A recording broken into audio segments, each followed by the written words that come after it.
చెప్పి ఆ తరువాత ఇందులోని నీటిని తాగి నీ దాహం తీర్చుకో అని అన్నాడు. అది విన్న ధర్మరాజు, అయ్యా, నువ్వు రుద్రుడివో ఇంద్రుడివో లేక దేవతవో నాకు తెలియదు. అలా కాని పక్షంలో అత్యంత పరాక్రమవంతులైన నా తమ్ముళ్ళు ఈ విధంగా పడిపోరు. అసలు మీరు ఎవరు? మీ ఉద్దేశం ఏమిటి? తెలపండి అని వినయంగా అడిగాడు. దానికి ధర్మరాజా, నేను ఒక యక్షుడను. నీ తమ్ముళ్ళు నన్ను అవమానించి ఈ స్థితిని పొందారు అంటూ ఆ యక్షుడు ధర్మరాజు ముందుకు వచ్చి నిలబడి, నా అనుమతి లేకుండా ఈ కొలనులో నీరు తాగితే ఎంతటి వారికైనా ఇదే గతి పడుతుంది. నీవు తెలివిగలవాడివి గనుక ఆ ప్రయత్నం చేయలేదు. కాబట్టి కాసేపు నీ తమ్ముళ్ల గూర్చి మరచి నేను వేసే ప్రశ్నలకు సమాధానం చెప్పు అని అన్నాడు. దానికి ధర్మరాజు, అయ్యా, మీ అంతటి వారికి సమాధానం చెప్పేటంతటి వాడిని కాదు, కాని నా శక్తి మేరకు ప్రయత్నిస్తాను అని ఆ యక్షుడు వేసే ప్రశ్నలకు ధర్మరాజు సమాధానాలు చెప్పడం మొదలుపెట్టాడు. అవి ఎలా సాగాయంటే, యక్షుడు, మనిషికి సాయం ఎవరు? అతను బుద్ధిమంతుడు ఎలా అవుతాడు అన్న యక్షుని ప్రశ్నకు, మనిషికి తన ధైర్యమే తనకు సాయం. గొప్పవారికి జ్ఞానులకు సేవ చేయడం వలన అతడు బుద్ధిమంతుడవుతాడు అని ధర్మరాజు సమాధానమిచ్చాడు. రెండవ ప్రశ్నగా, జీవన్మృతుడు అనగా ఎవరు? దానికి సమాధానం, దేవతలకు, అతిథులకు, తల్లిదండ్రులకు, తన వద్ద పనిచేసే సేవకులకు పెట్టకుండా తినేవారు జీవించి కూడా మరణించినట్లే అని. ఇక మూడవ ప్రశ్న, భూమి కంటే బరువైనది ఏది? ఆకాశం కంటే పొడవైనది ఏది? గాలి కంటే వేగమైనది ఏది? గడ్డి కంటే విరివిగా పెరిగేది ఏది అని. సమాధానంగా, భూమి కంటే బరువైనది కన్న తల్లి, ఆకాశం కంటే పొడవైనవాడు తండ్రి, గాలి కంటే వేగమైనది మనస్సు, మనసులో కలిగిన చింత గడ్డి కన్నా వేగంగా పెరుగుతుంది అని ధర్మరాజు సమాధానం. ఆ తరువాతి ప్రశ్నగా, పుట్టిన తరువాత కూడా కదలలేనిది ఏది? రూపం ఉండి కూడా హృదయం లేనిది ఏది? వేగం వలన వర్ధిల్లునది ఏది? దానికి సమాధానంగా, పుట్టిన తరువాత కూడా కదలలేనిది గుడ్డు, రూపం ఉండి హృదయం లేనిది రాయి, వేగం వలన వర్ధిల్లున్నది ఏరు. తరువాత ప్రశ్నగా, దారిన నడిచేవాడికి, రోగంతో బాధపడుతున్నవాడికి, గృహస్థుడికి, చనిపోయిన వారికి ఎవరు చుట్టాలు అని. దానికి సమాధానం, దారిన నడిచేవాడికి తనతో నడిచేవారు, రోగగ్రస్తునికి వైద్యుడు, గృహస్థుడికి మంచి భార్య, చనిపోయిన వారికి వారు ఆచరించే ధర్మము చుట్టాలు. తరువాత ప్రశ్నగా, ధర్మానికి ఆధారం ఏమిటి? కీర్తికి ఆశ్రయం ఏది? దేవలోకానికి వెళ్లే మార్గం ఏది? సుఖానికి మూలం ఏమిటి? దీనికి సమాధానంగా, కరుణా స్వభావం ధర్మానికి ఆధారం. దానం చేయడం వలన కీర్తి లభిస్తుంది. సత్యం పలకడమే దేవలోకానికి మార్గం. మంచి ప్రవర్తన అన్ని సుఖాలకు మూలం. తరువాత ప్రశ్న, మనిషికి ఆత్మ ఏది? అతడికి దైవికమైన చట్టం ఎవరు? మనిషి దేని వలన మంచివాడవుతాడు? సమాధానంగా, పుత్రుడే మనిషికి ఆత్మ, అతడికి భార్య దేవుడిచ్చిన చుట్టం. దానం వలన మనిషి మంచితనం పొందుతాడు. తరువాత ప్రశ్న, అన్ని ధర్మాల కన్నా గొప్ప ధర్మం ఏది? ఏది వదిలిపెడితే మనకు ఆనందం కలుగుతుంది?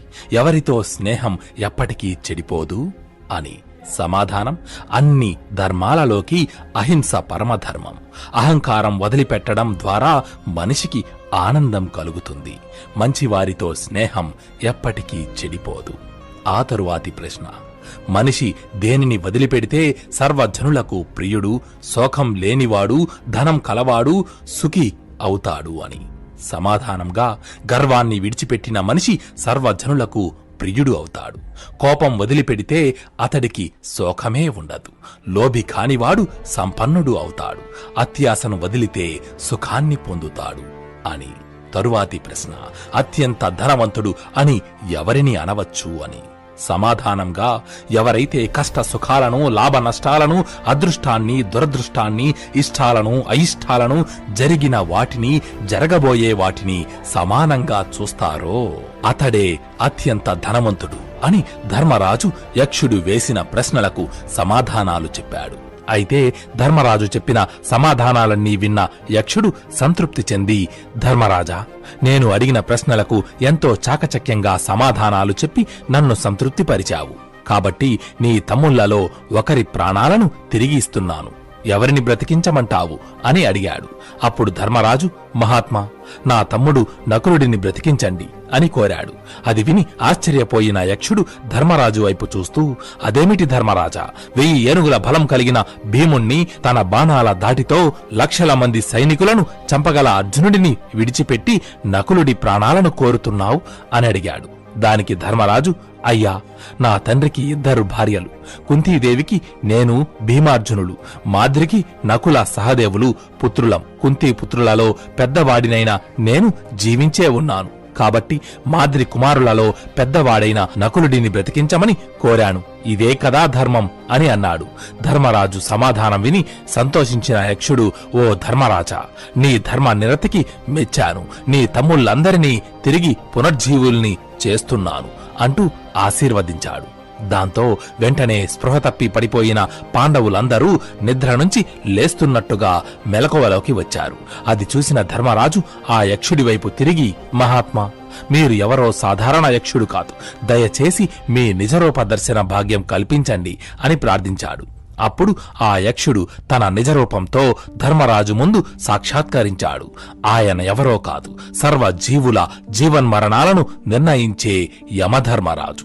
అప్పుడు యముడు ధర్మరాజు వైపు చూస్తూ, పుత్రా, నేను ఎవరో కాదు, నీ తండ్రి యమధర్మరాజును.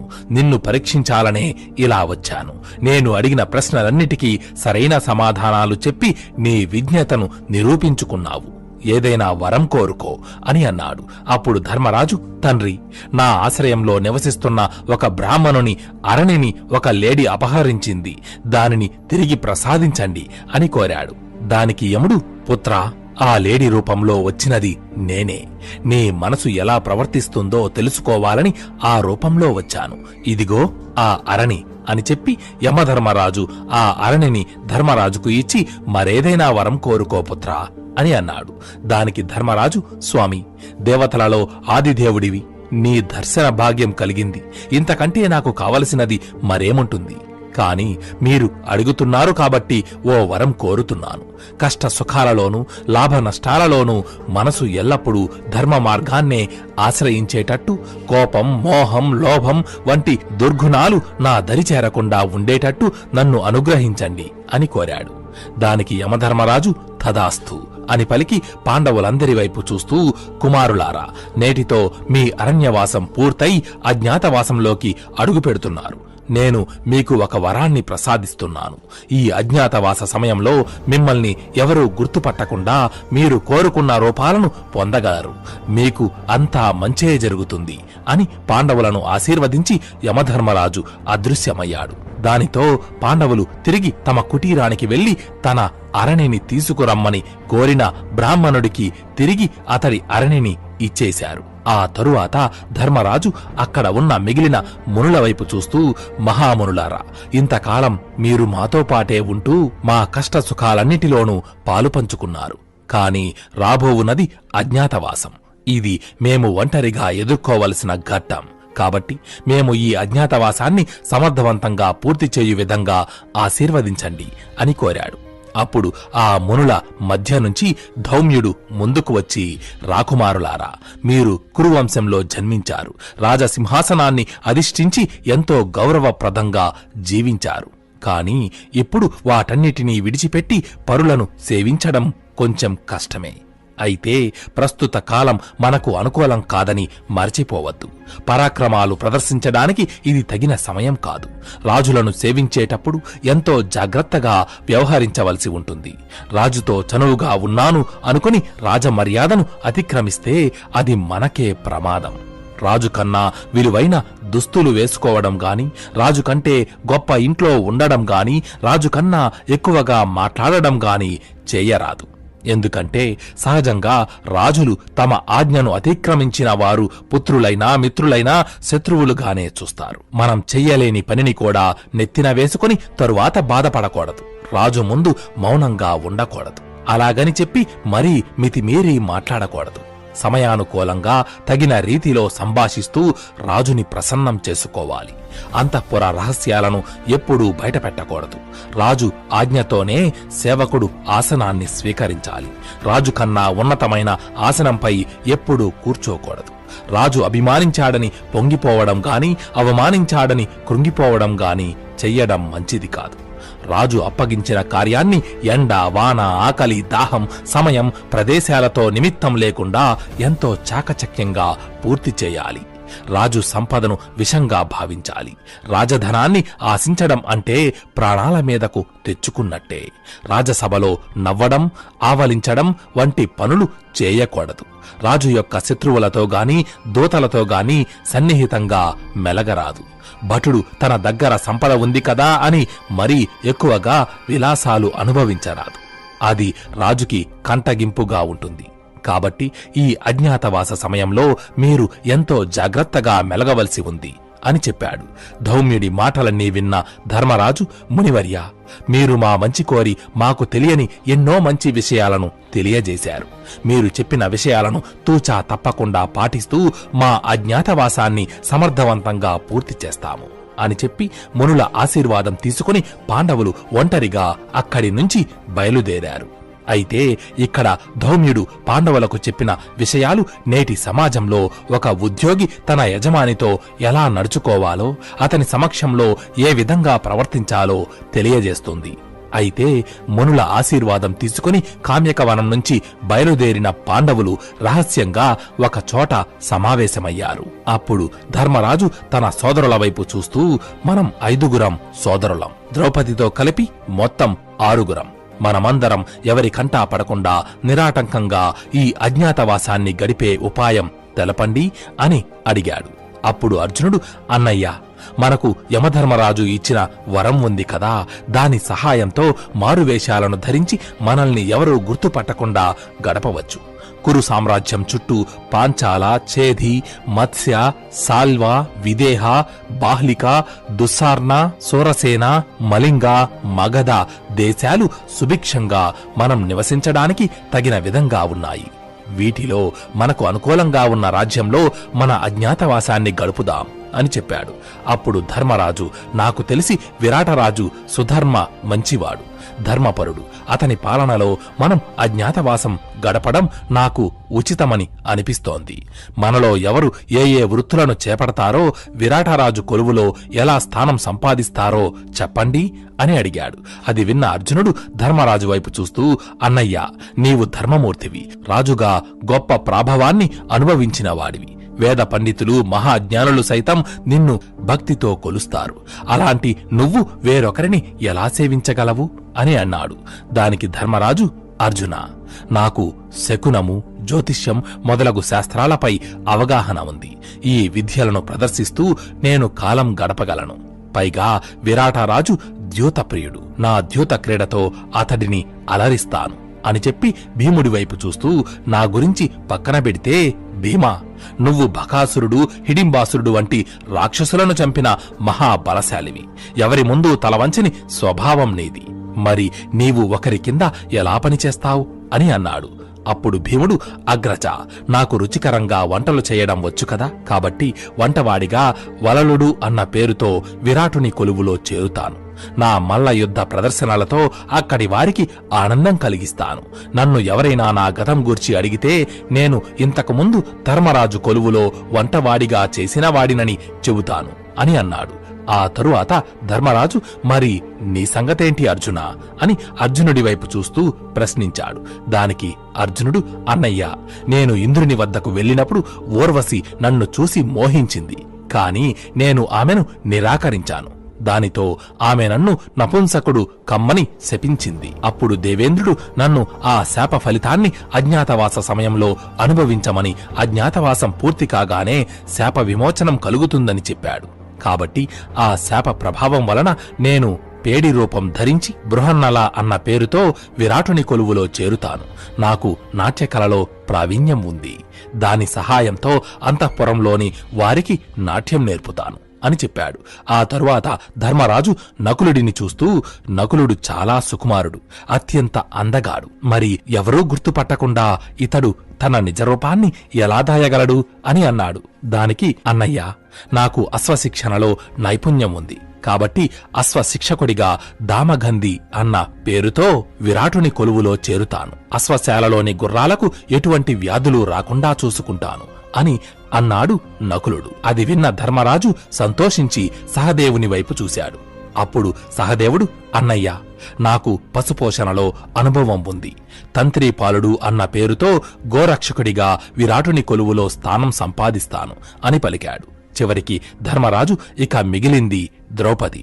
అత్యంత సౌందర్యవతి, పనులు చేయించుకోవడమే గాని పరులను సేవించడం ఎరుగదు అనుకుంటూ మనసులో బాధపడ్డాడు. అది గ్రహించిన ద్రౌపది, నాథా, నేను సైరంధ్రి వేషంలో మాలిని అనే పేరుతో విరాటరాజు అంతఃపురానికి వెళ్తాను. విరాటుని భార్య సుదేష్ణాదేవిని ప్రసన్నం చేసుకుని అందరూ గౌరవించే విధంగా సైరంధ్రీ వ్రతం సాగిస్తాను అని చెప్పింది. అందరి మాటలు విన్న ధర్మరాజు అందరికీ అన్ని పనులు కుదిరాయి. ఇక ఎటువంటి విఘ్నాలు లేకుండా నిరాటంకంగా అజ్ఞాతవాసాన్ని గడుపుదాం అని చెప్పాడు. ఆ తరువాత పాండవులు విరాట నగరానికి బయలుదేరారు. యమునా నది వెంట నడుస్తూ రాత్రి పగలు ప్రయాణించి మత్స్య దేశ పొలిమేరకు చేరుకున్నారు. అయితే అప్పటికే నడిచి నడిచి కాళ్ల నొప్పుల వల్ల అలసిపోయిన ద్రౌపది కాసేపు అక్కడ విశ్రాంతి తీసుకుని ఆ తరువాత మళ్లీ తిరిగి ప్రయాణిద్దామని అంది. కాని ధర్మరాజు అందుకు ఒప్పుకోలేదు. మనం ఎలాగైనా వీలైనంత త్వరగా విరాటరాజ్యం చేరుకోవాలి. ఇప్పటికే దుర్యోధనుడు మన కోసం గాలిస్తూ ఉంటాడు.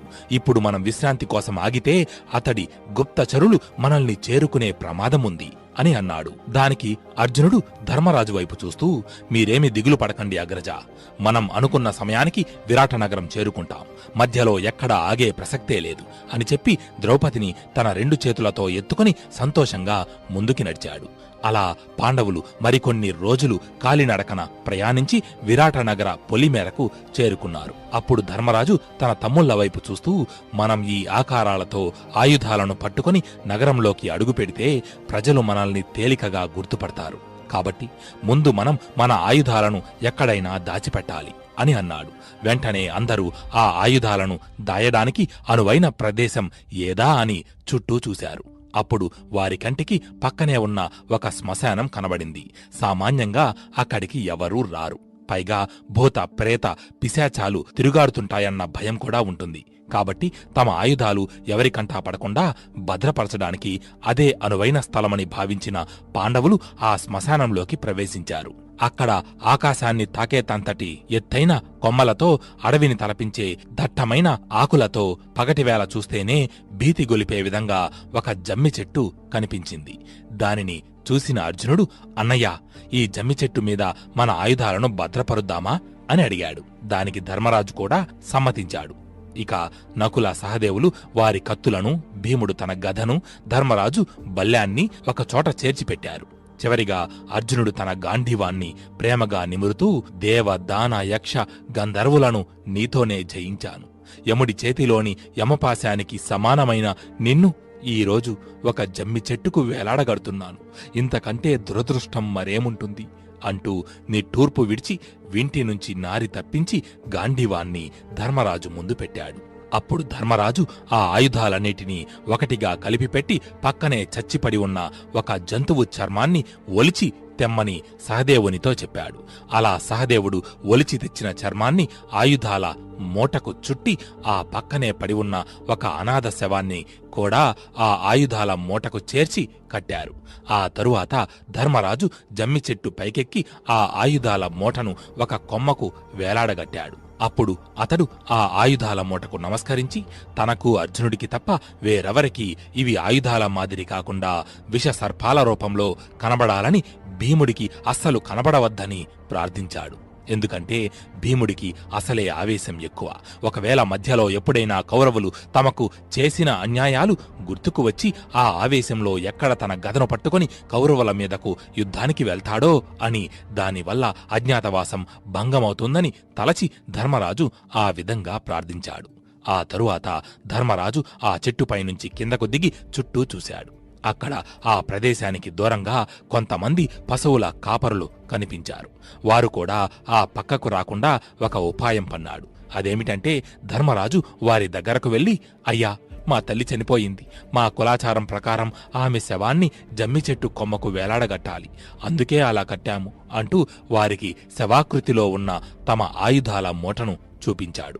అది చూసి అదిరిపోయిన ఆ పశువుల కాపరులు మారు మాట్లాడకుండా అక్కడి నుంచి పారిపోయారు. ఆ తరువాత ధర్మరాజు తన మనసుతో తన తండ్రి అయిన యమధర్మరాజుని స్మరించగానే ధర్మరాజుకి సన్యాసి వేషము, భీముడికి వంటలవాడి వేషము, అర్జునుడికి పేడి రూపము, నకుల సహదేవులకు అశ్వపాలకుడు, పశుపాలక వేషములు లభించాయి. ఆ తరువాత ధర్మరాజు తన సోదరుల వంక చూస్తూ, అందరూ ఒకరి వెంట ఒకరు విరాట నగరంలోకి ప్రవేశించండి అని చెప్పి ముందుగా తాను ఒక కమండలం, పాచికల కట్ట చేత్తో పట్టుకుని విరాట నగరంలోకి ప్రవేశించాడు. అయితే విధివశాత్తు ఆ రోజు విరాటరాజు నగర సంచారం చేస్తున్నాడు. దూరం నుండి సన్యాసి వేషంలో ఉన్న ధర్మరాజును చూసి తన మనసులో, ఆహా, ఏమీ ఆ టీవీ రాజసం, ఇతడిని చూస్తుంటే రాజ్యాలను ఏలే చక్రవర్తిని తలపిస్తున్నాడు అని అనుకుని ధర్మరాజుకి ఎదురెళ్లి నమస్కరించి, అయ్యా, తమరు ఎవరు? మిమ్మల్ని చూస్తుంటే మా రాజ్యం వారిలా కనిపించడం లేదు. మీది ఏ ఊరు? మా నగరానికి ఏ పని మీద వచ్చారు అని అడిగాడు. దానికి ధర్మరాజు అంటూ ఒక చిరునవ్వు నవ్వి, మహారాజా, నేను ఒక బ్రాహ్మణుడను. కురురాజ్యంలో జన్మించాను. ధర్మరాజుకి ఆప్తుడను. ప్రస్తుతం సన్యాసాశ్రమం స్వీకరించాను. నాకు జోద విద్యలో అనుభవం ఉంది. నా శత్రువులు నా సంపదనంతా జోదంలో అపహరించారు. ఆ అవమానాన్ని భరించలేక ఇలా రాజ్యం వదిలి వచ్చేశాను. నా పేరు కంకుబట్టు. మీరు సజ్జనులు, ధర్మం తప్పని మహారాజు అని విని ఇక్కడకు వచ్చాను. నేను సంవత్సర కాలం పాటు సాగే ఒక వ్రతాన్ని చేపట్టాను. ఆ వ్రతం పూర్తయ్యే వరకు తమరి వద్ద జీవించాలని వచ్చాను. ఆ తరువాత నా శత్రువులను వెతుక్కుంటూ వెళ్తాను. అనుగ్రహించండి అయ్యా. మీ వంటి మహానుభావులు మా రాజ్యంలో ఉండటం కంటే మహద్భాగ్యం నాకు మరేముంటుంది. మీరు ఎంతకాలం మా రాజ్యంలో ఉండాలనుకుంటారో అంతకాలం సంతోషంగా ఉండండి. నాకు జరిగే రాజమర్యాదలన్నీ మీకూ జరుగుతాయి అని అన్నాడు. దానికి ధర్మరాజు, మహారాజా, నాకు రాజభోగాలు అవసరం లేదు. నేను హోమం చెయ్యగా మిగిలిన ఆహారం తింటాను. నేల మీదే నిద్రిస్తాను అని అన్నాడు. దానికి విరాటరాజు, మీకు నచ్చినట్లు ఉండండి అని సంతోషంగా ధర్మరాజుని తన రాజ్యంలో ఉండడానికి అంగీకరించాడు. ఆ విధంగా ధర్మరాజు విరాటుని కొలువులో స్థానం సంపాదించాడు. ఆ తరువాత భీమసేనుడు చేతిలో గరిట పట్టుకుని వంటవాడిగా విరాటుని ముందుకు వచ్చి అతడికి నమస్కరించి, మహారాజా, నా పేరు వలలుడు. నేను అద్భుతంగా వంటలు చెయ్యగలను. ఇంతకు ముందు ధర్మరాజు వద్ద వంటవాడిగా ఉండేవాడిని. ఎంతో రుచికరమైన వంటలు చేస్తూ ఆయనకు ఆనందం కలిగించేవాడిని. మీరు ఒప్పుకుంటే మిమ్మల్ని అదే విధంగా సేవిస్తాను. నాకు మీ కొలువులో ఆశ్రయం ఇవ్వండి. నాకు మల్లయుద్ధంలో కూడా ప్రావీణ్యం ఉంది. నా మల్లయుద్ధ ప్రదర్శనలతో మీకు సంతోషం కలిగిస్తాను అని అన్నాడు. భీముడి మాటలు విన్న విరాటుడు, నీ మాటలకు నేను ముగ్ధుడనయ్యాను. మా వంటశాలలో నీకు పని కల్పిస్తున్నాను అని అభయమిచ్చాడు. అయితే ఆ తరువాత అర్జునుడు అందమైన చీరకట్టుతో తలకు పూలు పెట్టుకుని విరాటరాజు రాజసభలోకి అడుగుపెట్టాడు. ఊర్వశి శాప ప్రభావం వలన అర్జునుడిలో నపుంసకత్వం, ఆడతనం రెండూ మూర్తిభవిస్తున్నాయి. అయితే సభలో ప్రవేశించిన అర్జునుడిని చూసిన విరాటరాజు, ఎవరు నువ్వు అని ప్రశ్నించాడు. దానికి అర్జునుడు, మహారాజా, నా పేరు బృహన్నల. నేను పేడిని. ఆడపిల్లలకు నృత్యం, సంగీత కళలను నేర్పుతాను. ఇంతకుముందు హస్తినాపుర యువరాణి అయిన ద్రౌపదీదేవి అంతఃపురంలో నాట్యాచారుడిగా పనిచేశాను. తమరి రాజ్యంలో ఆశ్రయం కోరి వచ్చాను. నాకు ఏదైనా పని కల్పించండి అని ప్రార్థించాడు. అయితే అర్జునుడి మాటలు విన్న విరాటరాజు, నీ వేషధారణ స్త్రీ రూపంలో ఉన్నా నీ తేజస్సు జగదేక వీరుణ్ణి తలపిస్తోంది. ఇంతటి అందగాడివి నీకు పేడి రూపమా అని అనుమానంగా అడిగాడు. దానికి అర్జునుడు, అవును మహారాజా, నాకు ఈ పేడితనం పుట్టుకతో వచ్చినది కాదు, శాపం వల్ల సంక్రమించింది. ఈ రూపం వల్ల నేను ఏ పని చెయ్యలేను. అయితే చిన్నప్పటి నుంచి సంగీతం, నృత్య కళలను అభ్యసించాను. అన్ని రకాల వాయిద్యాలను వాయించగలను. అంతేకాకుండా అలంకరణ విద్యలో కూడా నాకు నైపుణ్యం ఉంది అని చెప్పాడు.